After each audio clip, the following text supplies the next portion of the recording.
Selamat sahabat adik-adik, salam jumpa lagi dalam pelajaran sekolah sahabat kita hari ini. Dan kita akan mempelajari firman yang sangat luar biasa dari firman ini. Sebelumnya baiklah kita berdoa terlebih dahulu. Bapa dalam surga, terima kasih karena kasih sayang Tuhan tidak pernah meninggalkan kami. Engkau selalu mengasihi kami dalam keadaan apapun. Kiranya Roh Suci mengajari kami juga hari ini.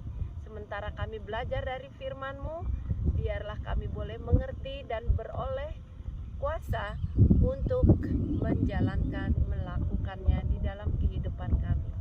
Dan kami memohon pengampunan daripada Tuhan. Dalam nama Yesus kami berdoa. Amin. Sekarang pelajaran ke-6 dengan judul Hosea, Nabi Kasih Karunia. Hosea, Nabi Kasih Karunia. Dengan ayat hafalan yang terdapat dalam Hosea 1 ayat 10. Bunyinya seperti ini adik-adik. Dan di tempat di mana dikatakan kepada mereka, kamu ini bukanlah umatku, akan dikatakan kepada mereka, anak-anak Allah yang hidup. Luar biasa. Seorang yang dibuang tapi diangkat kembali menjadi anak-anak Allah. Nah, pelajaran kita tentang Nabi Hosea. Pada suatu hari Hosea ini bekerja di daerah Samaria.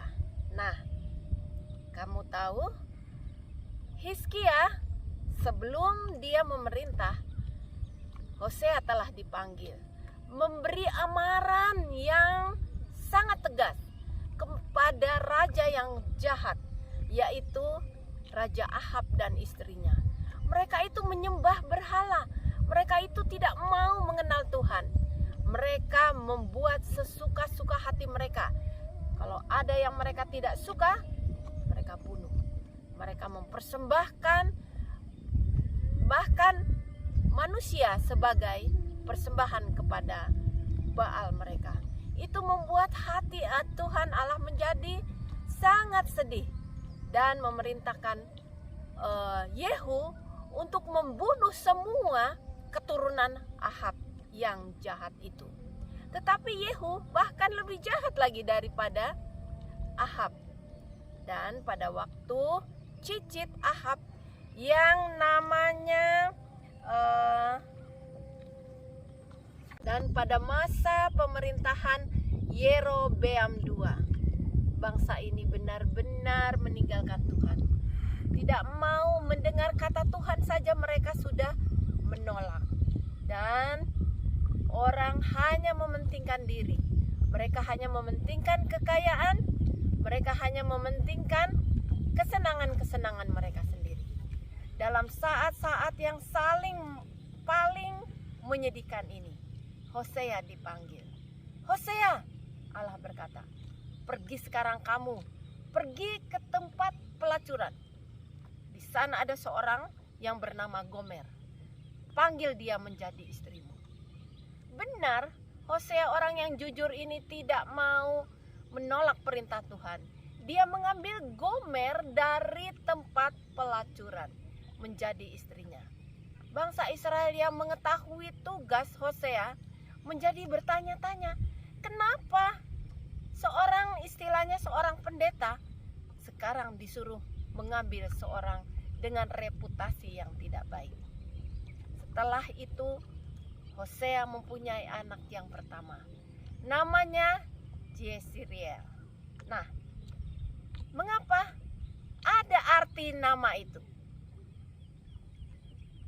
Jezreel adalah nama anak Hosea yang pertama, mengingatkan sebuah kota di mana semua anak-anak raja dibunuh di sana karena kejahatannya. Dan Jezreel ini adalah peringatan supaya mereka mengingat bahwa kejahatan tidak akan bertahan lama. Lalu apa yang terjadi setelah Jezreel lahir? Gomer pergi lagi di dalam kebiasaannya yang kurang baik dan melahirkan seorang anak yang namanya Loruhama. Mengapa? Dia juga mempunyai arti. Artinya tidak diampuni. Tidak diampuni. Tetapi Hosea yang penuh dengan kasih sayang ini mengampuni anaknya, mengampuni istrinya.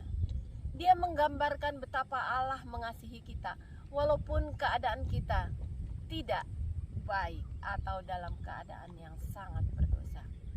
Bahkan Hosea tahu mungkin itu bukanlah anaknya yang lahir dari bapak yang lain, tetapi dia mengasihi Gomer dan Loruhama. Nah, bukan itu saja adik-adik. Kebiasaan Gomer selalu menjadi tabiatnya.